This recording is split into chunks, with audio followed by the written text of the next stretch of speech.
नमस्कार, मैं डॉक्टर रविशंकर पोलिशेट्टी।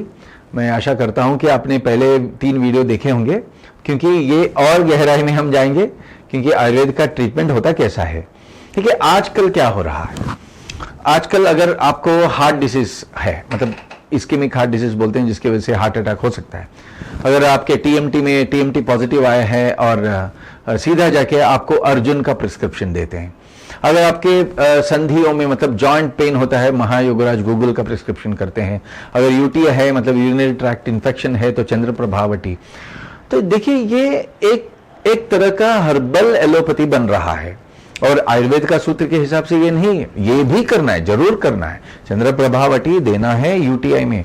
लेकिन चंद्र प्रभावटी मतलब ये यूरिनरी ट्रैक्ट इन्फेक्शन कहां से उत्पन्न हो रहा है, मतलब किडनी यूरिनरी ब्लैडर का हेल्थ, इसको बैलेंस करने के लिए पहले ये किडनी कहां से आई है समझना चाहिए। किडनी कहां से आया है? रक्त धातु और मेद धातु से। मतलब मेद धातु मतलब पिछली बारी मैंने बताया था कि चौथा है, वो चौथा धातु है।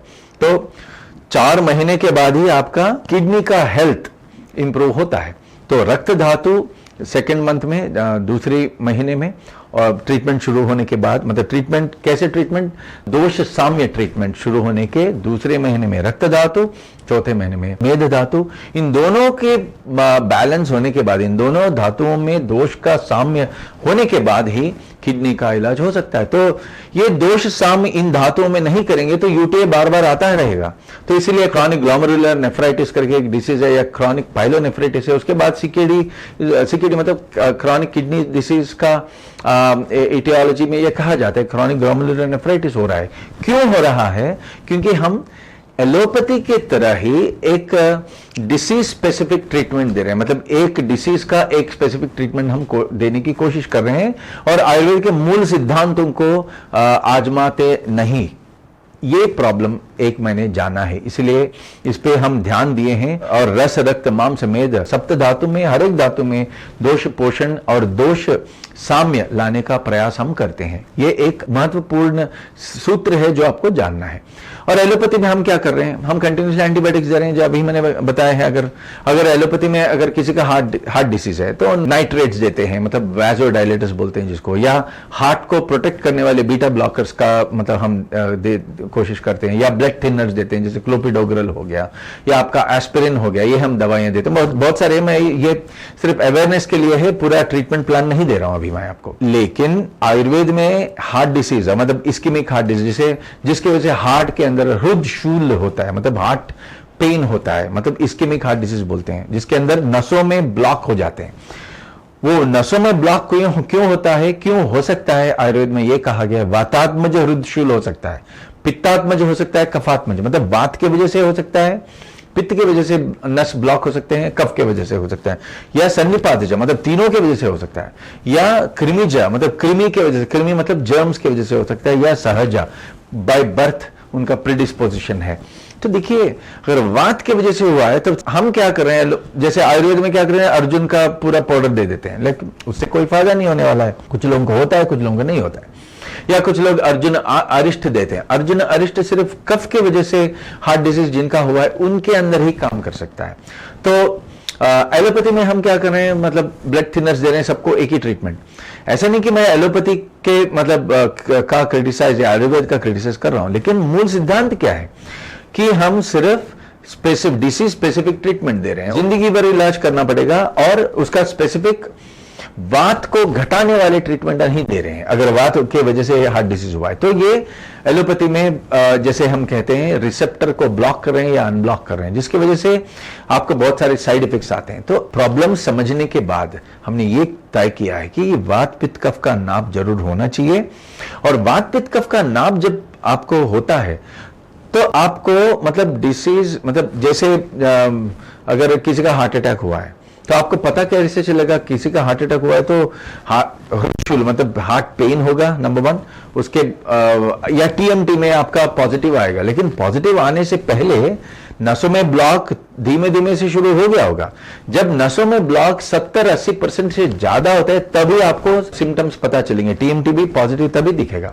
50% 60% ब्लॉक होने से, नस का ब्लॉक होने से आपको टीएमटी में भी नहीं दिखेगा। लेकिन आयुर्वेद में अगर आपके हार्ट के अंदर वात पित्त या कफ के इम्बैलेंस है तो हार्ट डिसीज होने के चांसेस है, उसको हम घटा सकते हैं। तो इसका मतलब डिसीज शुरू होने से कम 9 से 18 महीने पहले ही हम इसका प्रेडिक्ट कर सकते हैं और उसको ऑल्टर भी कर सकते हैं, डिसीज मॉडिफाइंग भी कर सकते हैं और डिसीज को पता कर सकते हैं कि इस ओर बढ़ रहा है, इस दिशा में बढ़ रहा है बॉडी का मैकेनिज्म, इसलिए इसको रोकने का प्रयास हम कर सकते हैं। ये बहुत महत्वपूर्ण है आयुर्वेद, मतलब पॉलीसाइंटिफिक आयुर्वेद में। और इसके साथ इस नाप में हम, मतलब वात पित्त कफ को नापने के लिए हम अष्टवेद परीक्षा जिस तरह आयुर्वेद में बताया गया उसके साथ साथ नाड़ी परीक्षा का एक साधना लेते हैं, जिसकी वजह से नाड़ी के अंदर सप्त धातुओं में वात पित्त कफ का नाप कैसा है पता चलता है। क्योंकि वात का बताया गया है, नाड़ी का गति कैसा होता है, वात के प्रभाव में सर्प गति होता है। सर्प गति मतलब स्लिपरी, मतलब आपके नीचे से मतलब जब आप उंगली ऐसा मतलब लगाते हैं नस के ऊपर, उंगली के नीचे से स्लिप हो जाता है, उसको स्लिपरी पल्स बोलते हैं एलोपैथी में। और स्नेक लाइक मतलब सर्प गति होता है। मंडूक गति होता है पित्त का। मंडूक मतलब मंडूक कैसा, मेंढक कैसा होता है, मतलब यूं जंप करते हैं ना, उस तरह उसका बहुत बाउंडिंग पल्स होता है पित्त में। और कफ में होता है श्वान लाइक या हंस गति, मतलब जिसका एक हंस जैसे जैसे जाते हैं, मतलब बहुत स्लगिश पल्स होता है। तो इस 3 तरह के पल्स को डिटेक्ट करना बहुत आसान है। और हम क्या करते हैं, ये तीनों उंगलियां, इंडेक्स फिंगर, मिडिल फिंगर और रिंग फिंगर को इस नस के ऊपर रख के 7 लेवल्स में हम दबा के सप्त धातुओं में हम वात पित्त कफ का कैसा नाप है पता करते हैं। मतलब अगर सर्प गति है या मंडूक गति है या हंस गति है या मिश्रम गति है, तो मिश्रम गति है तो कौन से प्रमाण में वात है, कौन से प्रमाण में पित्त है, कौन से प्रमाण में कफ है, पता करना बहुत आसान हो जाता है। और सप्त धातुओं में 7 लेवल्स में हम डिफरेंशियल प्रेशर लगा के हम देखते हैं। क्यों? क्योंकि सप्त धातुओं का कोरिलेशन हो रहा है, ऐसा हमने आजमाया है। और साइंटिफिक रिसर्च के जरिए भी हमने ये दिखाया कि ब्लड फ्लो होता है 7 लेवल में, एक नदी की तरह एक साथ नहीं बहता है, खून बहता है 7 लेवल्स में। और शायद ये हमारे ऋषि मुनियों को पता होगा, जिसकी वजह से वो नाड़ी परीक्षा का एक प्रक्रिया बताया गया है। तो इसको साइंटिफिकली हमने आजमाया और बहुत सारे थ्योरीज है इसके बारे में जो हम इसमें नहीं बताएंगे, क्योंकि हम इस प्रैक्टिस को जो हमने अभी बताया है उस प्रैक्टिस को आजमाते हैं। और 3 उंगलियों के जरिए लेफ्ट हैंड में और राइट हैंड में अगर आप नापेंगे तो 3 उंगलियां और सप्त धातु 7 लेवल्स, मतलब 7 into 3 becomes 21 data points left hand से मिलेंगे, 21 डेटा पॉइंट्स राइट हैंड से मिलेंगे। मतलब 42 अंगों का वात पित्त कफ का नाप आपको मिलता है इस नाड़ी परीक्षा के जरिए। जैसे वो मिलता है हमारे डॉक्टर्स, मतलब हमारे डॉक्टर्स में आयुर्वेद के डॉक्टर्स है, एलोपैथी डॉक्टर्स है और फार्मडी के डॉक्टर्स है, हम साथ मिलके इस ट्रीटमेंट को लागू करते हैं। और इस ट्रीटमेंट होता क्या है, पहले हम जड़ी बूटियों का सही प्रमाण में और सही फॉर्म में देते हैं। मतलब अगर वात की वजह से आपको, अभी मैंने कहा था वात की वजह से आपका हार्ट के नसों में ब्लॉक हुआ है, तो अर्जुन देना चाहिए, बिल्कुल सही है, लेकिन अर्जुन को देना चाहिए एक कषाय के रूप में, मतलब वाटर, मतलब जैसे चाय बनाते हैं ना, चाय पत्ती को पानी में डालते हैं उबालते हैं, उसी तरह अर्जुन के बार्क को पानी में डाल के उबालने का प्रक्रिया को बोलते हैं कषाय। कषाय देते हैं वात में। घृत मतलब उसी अर्जुन के मतलब बार्क को अगर आप घी में डालते हैं, घी में डाल के उबालते हैं, उसको घृत बोलते हैं। तो मतलब हर एक चीज का देखा ना, जैसे मतलब बहुत स्पेसिफिक है, ये बहुत सिंटैक्स बेस्ड मेडिसिन है, वही अर्जुन है, लेकिन कषाय के रूप में वात में देना चाहिए, घृत के रूप, घृत या आसव के रूप में पित्त में देना चाहिए, अरिष्ट के रूप में कफ में देना चाहिए। इस तरह 16 तरह के डिफरेंट फॉर्मुलेशंस बताया गया है। तो ये कमी हमने जब देखा है तो हम इसको हमारे खुद के आयुर्वेदिक मैन्युफैक्चरिंग फैक्ट्री है, जिसमें हम ये 16 तरह के एक्सट्रैक्शंस बनाते हैं और पर्सनलाइज करते हैं आपके धातु बेस्ड, मतलब रस धातु में क्या क्या प्रमाण है वात पित्त कफ के, उसके हिसाब से रस धातु को कैसे बैलेंस किया जाए, रक्त धातु में कैसे इम्बैलेंस है और उसको बैलेंस किया जाए, ऐसा पर्सनलाइज करके हम ट्रीटमेंट देते हैं जड़ी बूटियों का।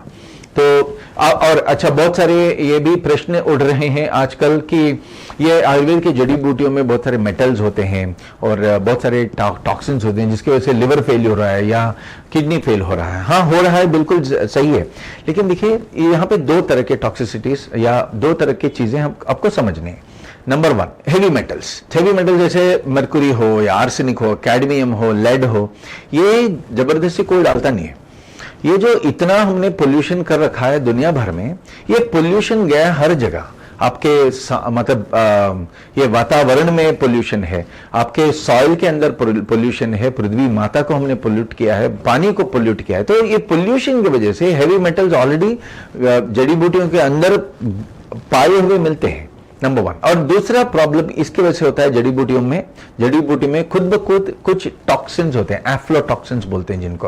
और आप जब फार्मिंग करते हैं तो बहुत सारे pesticides, organic phosphorus pesticides, fungicides, herbicides हम देते हैं, जिसके वजह से भी ये भी अगर पाया जाए तो आपके हर्बल मेडिसिन में ये भी टॉक्सिक हो सकता है। और माइक्रोबियल काउंट मतलब कृमि जो होते हैं उनको मतलब उनको प्रोसेस नहीं करेंगे तो कृमि की वजह से भी प्रॉब्लम हो सकता है। तो हम क्या करते हैं, एक एक्सट्रैक्शन प्रोसेस है जिसके अंदर सेपरेशन मेथड है, जिस मेथड के जरिए हम करते हैं एनएबीएल मतलब national accreditation board for laboratories, NABL approved labs में हम ये टेस्ट करवाते हैं हर बैच के बाद। हमारे यहाँ सारे 16 तरह के एक्सट्रैक्शंस करते हैं, नंबर 1। और बहुत कॉस्टली तरीका है, मतलब ये बहुत आसान नहीं है।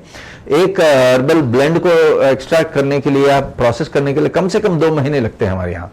तो इसके माध्यम से हम करते क्या है, सारे हेवी मेटल्स निकाल देते हैं, सारे पेस्टिसाइड गए, फंगिसाइड, हर्बिसाइड सब गए, और उसके साथ साथ एफ्लोटॉक्सिन्स भी निकालते हैं। और इनका सारों का मतलब टेस्ट करते हैं हर बैच का, और टेस्ट में सही क्वांटिटीज मिलते हैं मतलब जैसे आयुष मिनिस्ट्री हो या सीडीसीएस हो या यूएसएफडीए हो, उन्होंने जो निर्धारण किया है जो सही है, मतलब लेड का काउंट कितना कम होना चाहिए, लेड का, बिस्मथ का, आर्सेनिक का, कैडमियम, इन सारे टेस्ट करके हम ये वी मेक श्योर कि मतलब ये टॉक्सिसिटी हटाया जाए। और दूसरा ये भी होता है कि जब आप वात के वजह से अगर हृदरोग हुआ है किसी को, मतलब वात हृदशूल हुआ है, मतलब हार्ट अटैक आया या हार्ट में नसों में ब्लॉक आए हैं वात की वजह से, अगर ऐसे आदमी अगर इन ऐसे पेशेंट में आप अर्जुन का कषाय देने के बगैर या घृत देते हैं या अरिष्ट देते हैं, तो अरिष्ट में जो एक्टिव इंग्रेडिएंट्स पाए जाते हैं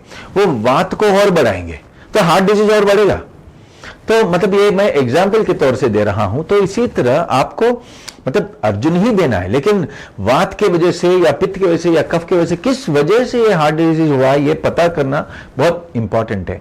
नहीं पता करेंगे तो हम सही फॉर्मुलेशन हम नहीं दे सकते हैं। तो ये हम पॉलीसाइंटिफिक आयुर्वेद के माध्यम बिल्कुल हम इसका एक निर्णय करते हैं कि आपके जिस्म के अंदर, बॉडी के अंदर सारे 42 अंगों के अंदर वात पित्त कफ का प्रमाण कैसा है, प्रोपोर्शन कैसा है, उसके हिसाब से आपको जड़ी बूटियों का प्रिस्क्रिप्शन देते हैं। पर्सनलाइज होता है सब कुछ, उसके साथ साथ diet, exercises, physical breathing exercise सब कुछ देते हैं। तो डाइट और ब्रीदिंग एक्सरसाइजेस के लिए उनका महत्व क्या है ये जानने के लिए अगले वीडियो देखिए हमारा।